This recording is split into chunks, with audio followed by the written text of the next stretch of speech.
if you look at family group conferences or Eigen Kracht-conferenties, the way they are accepted not only by the families, but also by the institutions, by the professionals. Can you, based on your experience, tell us a little bit on how to successfully implement family group conferencing and how to overcome primal fears that amateurs will spoil good care instead of help providing the right care?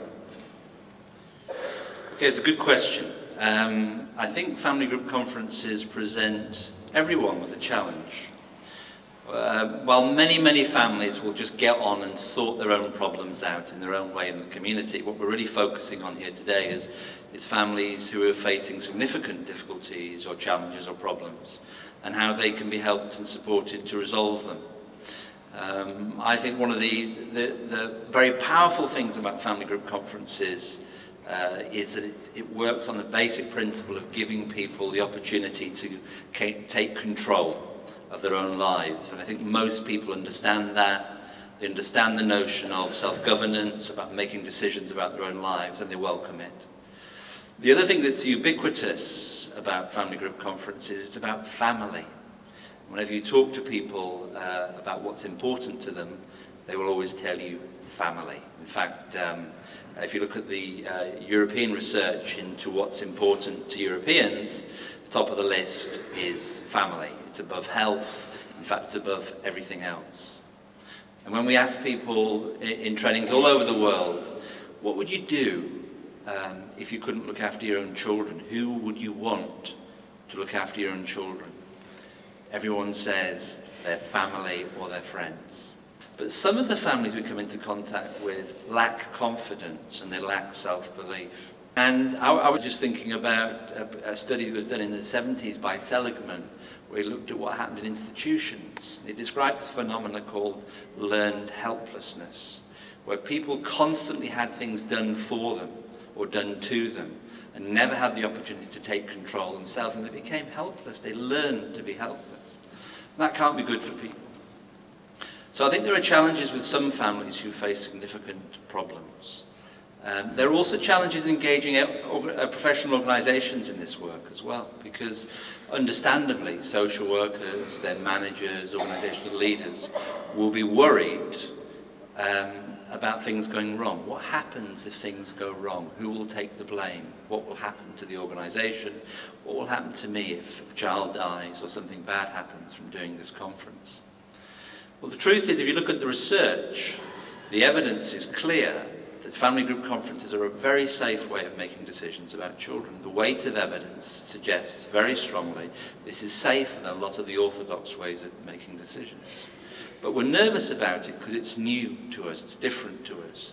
And perhaps more fundamentally it involves a shift in our thinking and the way we work and the way we look at families and the strengths in families. So I think one of the challenges for us is if we work in systems and organisations where we're expected to know what is best for other people, we're expected to be the experts on other people, we can get caught in that position.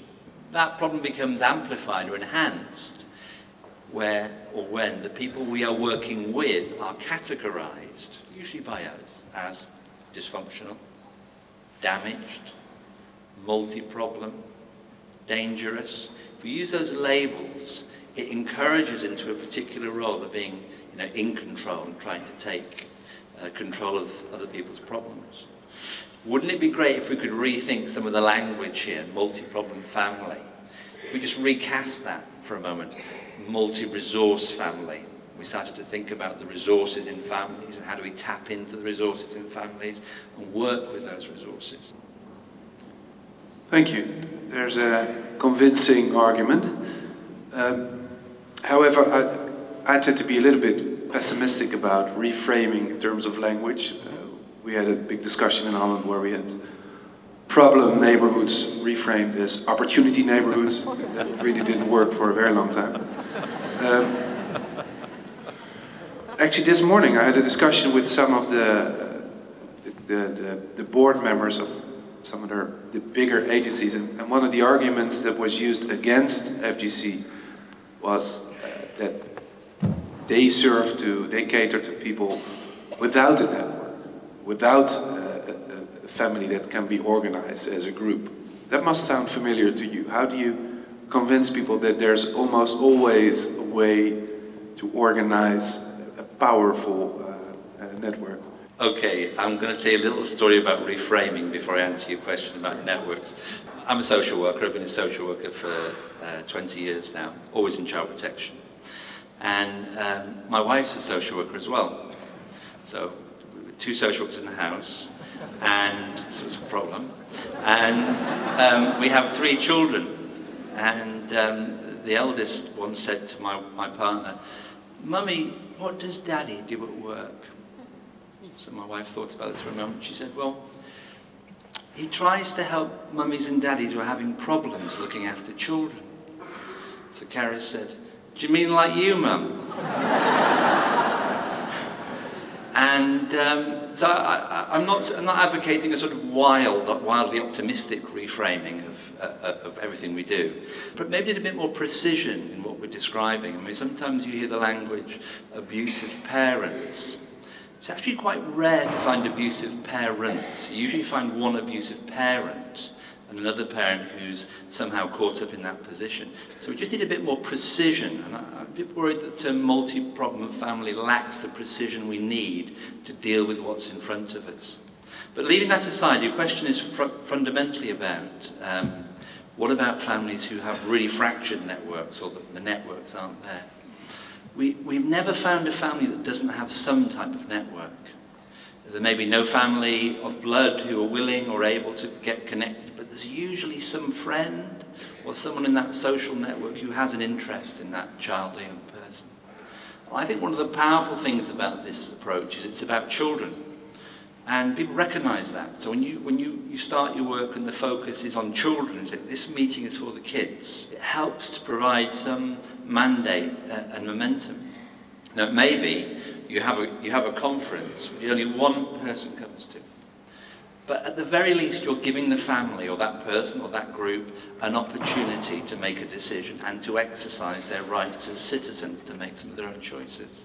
If that doesn't work, if they can't come up with a plan, if the plan fails, at least we can be confident as public servants that we've done our best to involve people in decisions that affect their lives, particularly at those points in their lives when their choices or their liberties are most at risk. So I would argue that we shouldn't be applying to the court for an order, except for an emergency order, until we've had a family group conference. If you look at the evidence, is that in most cases, more than 9 out of 10, 95%, plans and decisions are made. And they're supported. So we should be encouraged by that. Absolutely. If you use this in a setting like this, society as a whole can benefit more from that way of approaching. And I understand that that is part of this new act in New Zealand. You're about to help implement it and be responsible for it. Can you tell us a little bit more about that? What happened in New Zealand was they had way too many children in custody, way too many children in institutions, in residential care, in institutional settings, and particularly Māori children in those settings. So the government, a new government came in and decided to undertake a piece of consultation. And rather than doing the sort of usual paper exercise where they send papers out to people and publish stuff and say, what do you think, hoping that no one will give an answer so they can get on and implement, they went out and they met the Māori people in particular on the marae, which is a community meeting place, a spiritual meeting place, and they listened. They listened to what people had to say about what was happening. And what they described was a litany of sound, of passion about what was going wrong. What people from those communities were saying was, give us more control over decisions that affect our children and our community, our families. Give us more control, and what will happen is we will make decisions that suit our culture and our community and our family. And that's what they did. They put that idea into law. There were some compromises, because the government wanted to retain the right and the authority, and understand why, to make sure children were always safe. And that's an important public commitment, an important public requirement. So the compromise was the joining of skills of family and community and professional state agencies, the joining of those skills into a family group conference to make safe decisions for children and good decisions for children. The difference in the legislation was that while pre-legislation decisions were made by gathering of professionals, proposed legislation, families were the frontline decision makers for children. So that was a shift that occurred. My job is just to try and make sure that they're keeping in track with the legislation, they're doing the things that the legislation promised that they would do. Do you have any idea why New Zealand is so far the only country with legislation like that? Or in other words, how long should we wait until we implement this in other countries?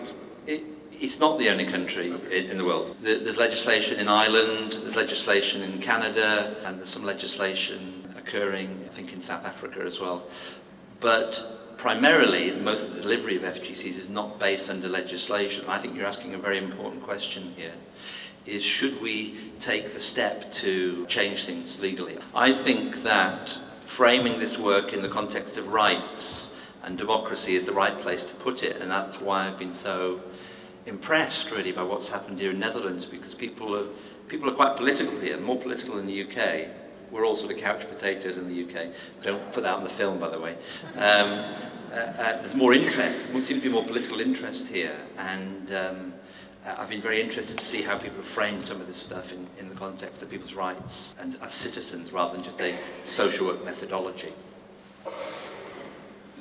Thank you so much. I think, ladies and gentlemen, we had some very interesting thoughts by Paul Nixon. Let's give him a warm applause and learn from him.